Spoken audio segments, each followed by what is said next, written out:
Police అంటే మన రక్షకులు, but వాళ్ళే రాక్షసులుగా మారి జనాల్ని టార్చర్ చేసి చంపేస్తే this is really a dangerous story. ఈ రోజు నేను చెప్పబోయే స్టోరీ చాలా షాకింగ్ అండ్ చాలా ఎమోషనల్ కూడా.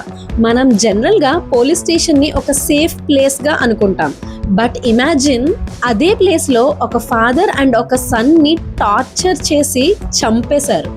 స్టిల్ ఒక కానిస్టేబుల్ కరేజ్ వల్ల, అది కూడా ఒక విమెన్ కానిస్టేబుల్ కరేజ్ వల్ల 9 మెంబర్స్ పోలీస్ కి ఉరిశిక్ష వేశారు.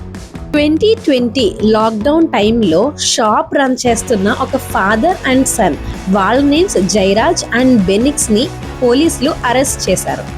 చాలా సింపుల్ గా లైఫ్ నడుస్తుంది, బట్ ఒకరోజు అరెస్ట్ అయ్యారు. దానికి రీజన్ ఏంటంటే వాళ్ళు లాక్డౌన్ టైంలో షాప్ లేట్ గా క్లోజ్ చేశారు. బట్ అక్కడి నుండే రియల్ హారర్ స్టార్ట్ అయింది. పోలీస్ స్టేషన్ లో వాళ్ళని నైట్ అంతా టార్చర్ చేశారు. వినడానికే ఇంత కష్టంగా ఉంది కదా, అనుభవించిన వాళ్ళ పరిస్థితి ఏంటో. తర్వాత కొన్ని డేస్ కి వాళ్ళిద్దరూ చనిపోయారు. ఈ న్యూస్ బయటకు వచ్చాక ఇండియా మొత్తం షాక్ అయింది. అవుట్రేజెస్ బాగా పెరిగాయి. ప్రొటెస్ట్ చేయడం స్టార్ట్ చేశారు. అందరూ ఒకటే డిమాండ్ చేశారు, వాళ్ళకి జస్టిస్ జరగాలి అని. అండ్ ఇక్కడే బిగ్గెస్ట్ టర్నింగ్ పాయింట్. ఒక లేడీ ఎంటర్ అయింది. తనే రేవతి. సేమ్ పోలీస్ స్టేషన్ లో కానిస్టేబుల్ గా చేస్తుంది.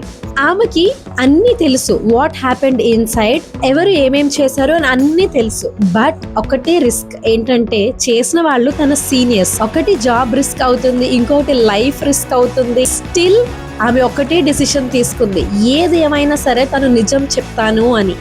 ఆమె మెజిస్ట్రేట్ ముందుకు వచ్చి కంప్లీట్ నిజం చెప్పింది. టార్చర్ ఎలా చేశారో కూడా కంప్లీట్ గా వివరించింది. ఇందులో ఇన్వాల్వ్ అయిన పోలీస్ ఐడెంటిటీని చాలా క్లియర్ గా అందరికి చెప్పింది. ఇది నిజంగా చాలా పెద్ద స్టెప్, ఎందుకంటే తను సైలెంట్ గా ఉండుంటే ఈ కేసు ఖచ్చితంగా క్లోజ్ అయిపోయేది. బట్ ఆమె కరేజ్ వల్లే ఈ కేసు బయటకు వచ్చింది. డీటెయిల్డ్ ఇన్వెస్టిగేషన్ తర్వాత కోర్ట్ ఫైనల్ వర్డిక్ట్ ఇచ్చింది.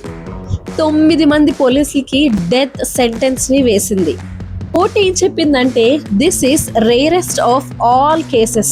ఈ కేస్ ని ఇండియాస్ జార్జ్ ఫ్లాయిడ్ కేస్ అని కూడా పిలిచేవారు. ఇనిషియల్ గా ఈ కేస్ ని లోకల్ పోలీస్ టేకప్ చేశారు. బట్ జనాల ప్రెషర్ వల్ల, పబ్లిక్ ప్రెషర్ వల్ల అండ్ సెలబ్రిటీస్ కూడా దీని గురించి వాయిస్ రేస్ చేయడం వల్ల ఈ కేస్ ని సిబిఐకి హ్యాండ్ ఓవర్ చేశారు. చేతిలో పవర్ ఉందని ఏది పడితే అది చేసేయడం ఈజ్ అన్యాక్సెప్టబుల్ అని చెప్పింది. పవర్ మిస్యూజ్ చేస్తే పనిష్మెంట్ కూడా తప్పదు.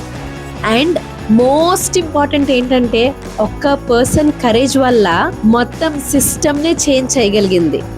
రేవతి లాంటి వాళ్ళకి a big respect. Anyway, justice గెలిస్తే దానికి వచ్చే ఆనందమే వేరు. ఈ కేస్ ఆల్మోస్ట్ 5 years నడిచింది. చార్జెస్ ఏం ఇంక్లూడ్ చేశారంటే it is a murder under IPC 302, destruction of evidence and criminal conspiracy. 5 years తర్వాత April 6 ని దీనికి రియల్ జడ్జ్మెంట్ వచ్చింది. April 6, 2026 లో మదురై కోర్ట్ నుంచి ఫైనల్ జడ్జ్మెంట్ వచ్చింది. అదేంటంటే all 9 police officers found guilty and all 9 officers are sentenced to death. అలానే ఫ్యామిలీకి కాంపెన్సేషన్ కూడా ఆర్డర్ చేశారు. అది 1.4 crores. మన ఇండియాలో పోలీస్ కి డెత్ పెనాల్టీ విధించడం చాలా రేర్. దానికి గాను కోర్ట్ ఇచ్చిన రీజన్స్ ఏంటంటే it is A brutal torture, power misuse, human rights violation and innocent people death.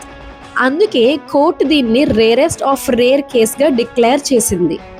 మీకు ఈ స్టోరీ ఎమోషనల్ గా అనిపించిందా? I wish this is a useful video, and if you like the video, please do consider subscribing my YouTube channel. Thank you for watching till here. See you in the next video.